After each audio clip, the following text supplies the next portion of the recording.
And hello everyone, it's Tom. It is FANzine Live, and this is the new releases video for The Improbable Girl and the Wonder Kitty number 10, which literally just came out. $10, $15 in Canada, by Joe Ely Carrales. And we'll start with the basics here. We've got two characters here, the Improbable Girl and the Wonder Kitty. Slightly superpowered, as you can see. I wanted to give an appreciation to Trish Ellis, who did this cover. Joe has made a thing out of getting fancy covers for his comics, and he just had a 3-issue run from Don Simpson, from Megaton Man, in 1963, and a few other things. But Trish Ellis did this one, and I appreciate it. I think it looks pretty good as a kind of a bit of a Power Comics type of feel. The line work here, up on the evil character, and then I believe this is the Badger character, also has a bit as well. Nice rendition of the Improbable Girl, and nice looking panther as well. So very good. Anyway, to give you a little bit of background, Joe worked with a gentleman named Ryan Howitt, and he is the creator of Badger, a character I don't know, but they were very excited to be working together, and so it's a bit of a collaboration. I'm not sure entirely how much. It doesn't seem like, from Ryan's point of view, that he did a ton, but this is fine. Sometimes just letting another guy work with your character is a good thing. And as you can see, starts out, this is the Badger character, apparently, and they are off in the past, I guess, or strange and arcane realm of Jinmund.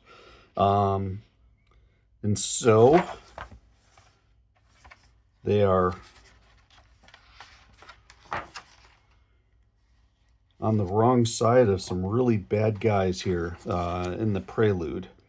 Give you a sense of, this is Joe Ely Carrales' work, and I apologize for the lighting on this. I've got a ring light, as you can tell, and we've got some really glossy paper here, which makes for a great reading experience.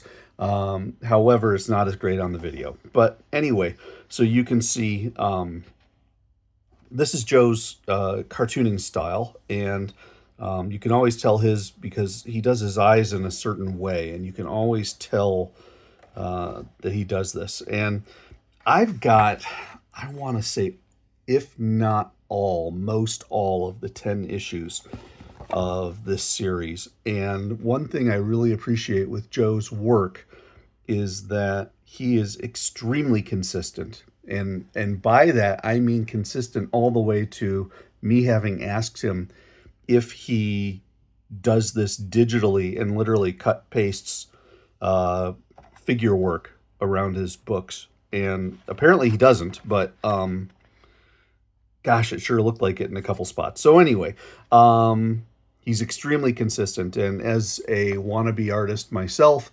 I would kill to have consistency like this. So anyway, let's get back into the book. We've got our two characters who are working in the Air Force, at the Air Force Base in Seligson Air Force Base, not far from Fremont, Alice, and Kingsville, Texas. And you can see that they've come back, and these girls are in between missions. This is the first of a 3-issue arc, and I believe it is called Lost on the Trap Planet. And so the girls or the ladies have suggested that they want to move up, they want promotions, and that to do it, they have to host an air show.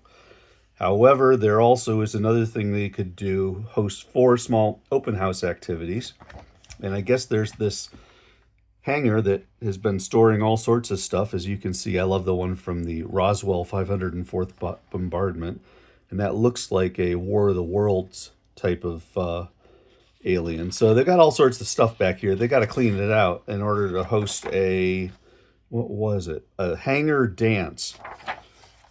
And so they get started on that. Tons of characters in this. Just a lot. But anyway, so in working through all this, they accidentally set up a portal off into Badger's land. And now they're trying to figure out how they can recreate it to get the guys back.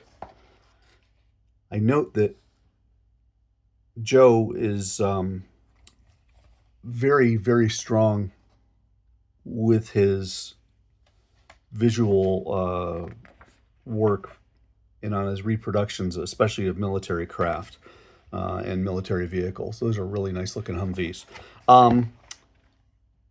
So you can see the ladies have decided they're ready to go. They're out of uniform, back into their superhero outfits, and they're not sure. They've already lost one officer. I'll not lose you as well, and they're going to go anyway. So they are now into the past, and people are having a tough time. The bad guys have invaded, so you can see he's got some good monster work.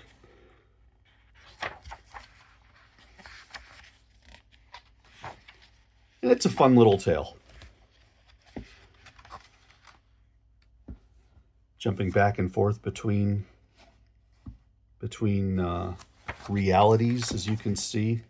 They can actually see from one side of this portal into the other and vice versa. You can see what happens when the Wonder Kitty switches. Started as a kitty cat, jumps over to being a panther.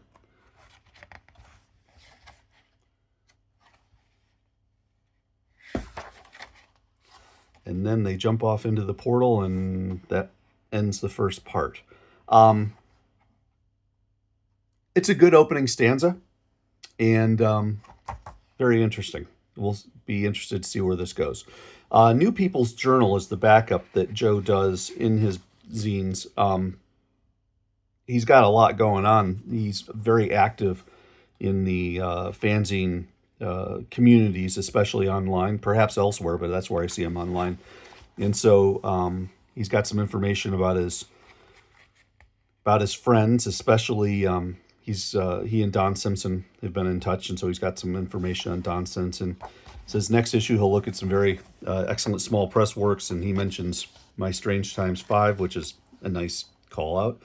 And then does an interview with Steve Keeter, the legendary publisher, the video man from one of the video men, along with Lorna Justin from Talking Small Press Comics, but also the chairman of the United FANzine Organization. It's a nice interview, very nice.